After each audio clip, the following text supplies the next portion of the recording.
gubat na mapanglaw, dawag na matinik ay walang pagitan. Halos naghihirap ang kay Pebong silang, dumalaw sa loob na lubhang masukal. Iyan ang mababasa sa sakno na una nitong kabanatang punong salita sa mapanglaw na gubat. Magsisimula ang matamis sa pag-iibigan ni Florante at Laura. Sa puno ng higera na kagapos sa gitna ng kagubatan ay may isang matipunong tila na nananagoy sa kawalan. Ibig, bakit mo ako iniwan sa kamay ni Adolfo? Ika'y sumamot, ako'y inilisan. Kay Adolfong sakim sa kapangyarihan, pati walang salay kanyang dinadamay. Kay ng aking buhay sa aking tiwalay walang nagmamahal.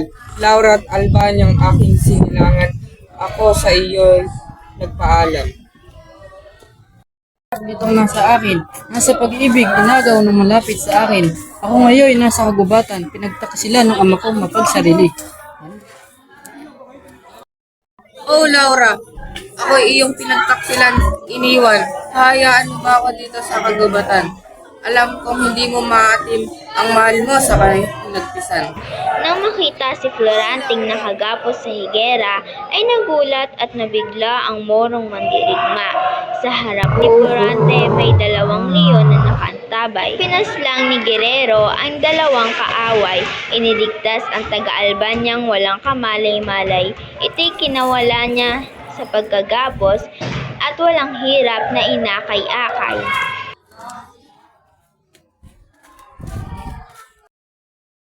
Sino ka at anong pakay mo sa akin? Ako'y iyong ibabat at tanong ko ay iyong sagot. Ako ay isang Moro, pangalan ko ay Aladin. Ako ang nagligtas sa iyo sa mga leon, handa kang sunggubin. Alam ko may mabigat kang pasanin, kaya andito ako at wala akong masamang hangarin. Ngunit hindi mo ba napapansin, tayo magkaaway. Magkaaway mula sa magkaibang kaharian. Ako'y nagpapasalamat sa kabaitan. Kabaitang iyong pinamalas nung ako'y nangangailangan. Balita sa Albanya, tanyag kang mandirigma. Isa ko sa iyong tagapaghanga, humahanga sa iyong kausayan. Kausayang makipagdigma kahit sa anong laban. Akala ko ba'y ikaw ay panatag na, ngunit sa aking nakikita ay ikaw ay may dinadamdam ka. Alam kong mahirap sa riwain ng nakaraan, ngunit maaari ko ba itong malaman, kaibigan? Alam ko ang iyong katapatan, kaya sisimulan ko ang kwento nung ako'y isinilang. Kinuwento niya ang kanyang nakaraan sa isang matapat na kaibigan. Inilahad ni Florante ang katotohanan. Si Florante ang anak ni Duke Peseo at Prinsesa Floresca ay isinilang sa kaharian ng Albania. Nang siya'y nasa kanyang 11 gulang ay ipinadala sa Atenas at doon pinag-aral. Si Adolfo ang tinitingala ng kalahatan.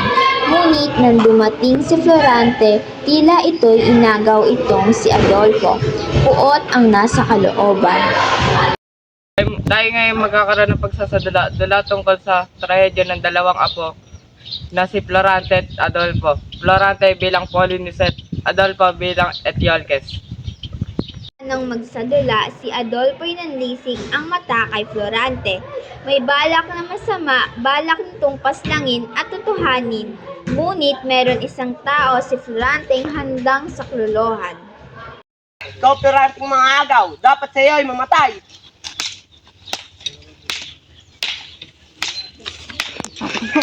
Hoy, tigil yan! Hoy Adolfo, nasisiraan ka na ba ng ulo? Ang pagsasadula iyong tinotoo. Adolfo'y tinotoo ang dula-dulaan, ngunit si Menandro'y niligtas ang kaibigan si Adolfong may salay pinabalik sa Albania at pagkaraay hindi na muling nakita. Pagkaraay si Florante nakatanggap ng liham mula sa Albanyang isinilang. Ito'y pinadala ni Duke Peseo kanyang amang minamahal. Dali-daling binasat. O mahal kong ina, hindi tayo nagsama ng matagal. Ama, papunta ako riyan at ika'y dadamayan. Florante binasa ang liham na naglalaman ng pagkawala ng ilaw ng tahanan. Uuwi siya sa Albania at magpapaalam sa bayan ng Atenas at sa kanyang gurot mga kaibigan. Ako'y magpapaalam sa inyo at magpapasalamat. Magpapasalamat sa lahat-lahat.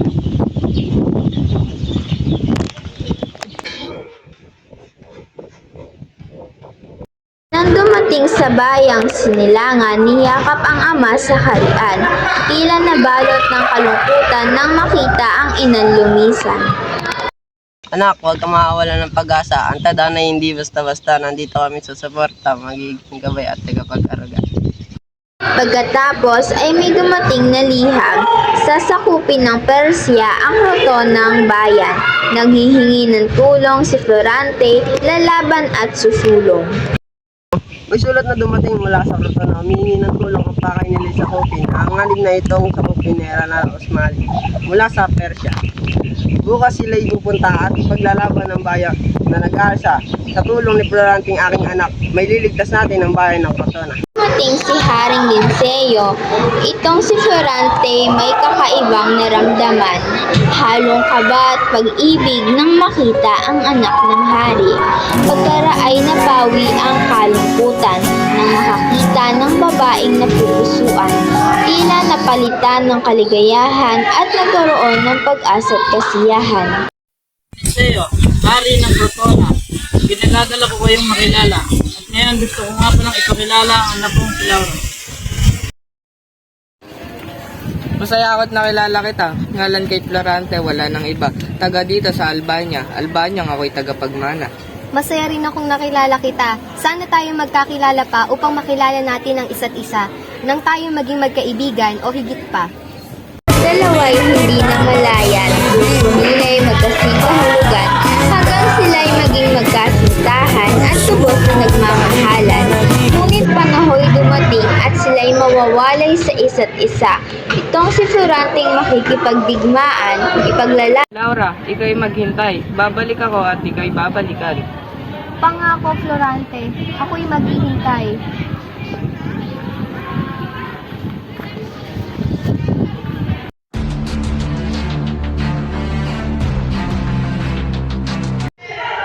Itong si Florante lumaban para sa bayang Crotona. Sinakop ng Persyang bayan ng kanyang sinta. Oh, Laura, aking iniibig. Ako'y nagbalik at Crotone na ibalik sa kabutihan manunumbalik. Mabuti naman nasa maayos kang kalagayan. Ako'y laging nag-aalala at lagi kang ipinagdarasal. Ngunit ngayon ikay nasa aking piling, maggumaan ang aking loob at nabulutan ng tinig. Si Florante, general na at sa digma ay parating nananalo. Tila wala siyang kabiguan sa lahat ng kanyang nagiging laban. Ngunit isang araw ng kanyang pakikipagdigmaan ay umuwi sa Albanyang nag-iisa. Uuwian ang kasintahang naghihintay sa pagdating niya, siya'y babalikan. Nang makapasok ito sa harian ay pinaligiran siya ng kawal. Kawal ni Adolfong kaaway, Adolfong sinakop ang kaharian. Itong si Florante hindi makapaniwala na si Adolfo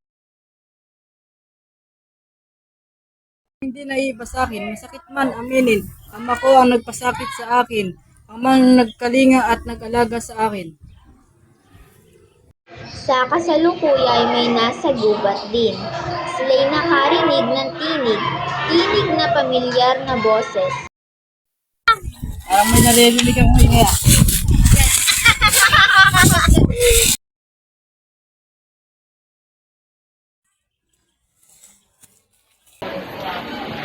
O Floranting aking iniibig, akalain mo'y pagtatagpuin tayong muli ng landas ng ating tadhana. Ang tadhana'y minsay maramot sa madla. Si Adolfo ako'y pinagtangkaan. Tinakasan ko siya at tinakbuhan sa kagubatan. Ako'y napadpad, ngunit ako'y kanyang hinabol at sinundan. Mabuti na lang at ako'y nakatagpo ng kaibigan. Kaibigan na maaasahan. Siya si Plerida at ako'y iniligtas. Iniligtas mula kay Adolfong Lapastangan. Ang ama mo'y aking tinakasan ko at hindi ako nasundan. Pumunta ako sa kagubatan upang ikay hanapin at balikan. May nakita akong taong nangangailangan ng tulong ko. Itong si Laura ay pinagtatangkaan ng isang lalaking Adolfong nagngangalan. Bala ko itong tamaan ng pana na aking hinahawakan. Nang pinana ko siya'y namatay si Laura, nagkaroon ng kapanatagan. Si Laura ay nagpasalamat sa akin, kaya pinasya ko siyang kaibiganin. Kami nag-usap at nagkwentuhan habang naglalakad dito sa kagubatan. Kayong dalawa'y nakakita sa amin, napakabait ng tadhana sa atin. Tayo'y dapat maging masaya't damhin ang kaloob ng Diyos na bigay sa atin.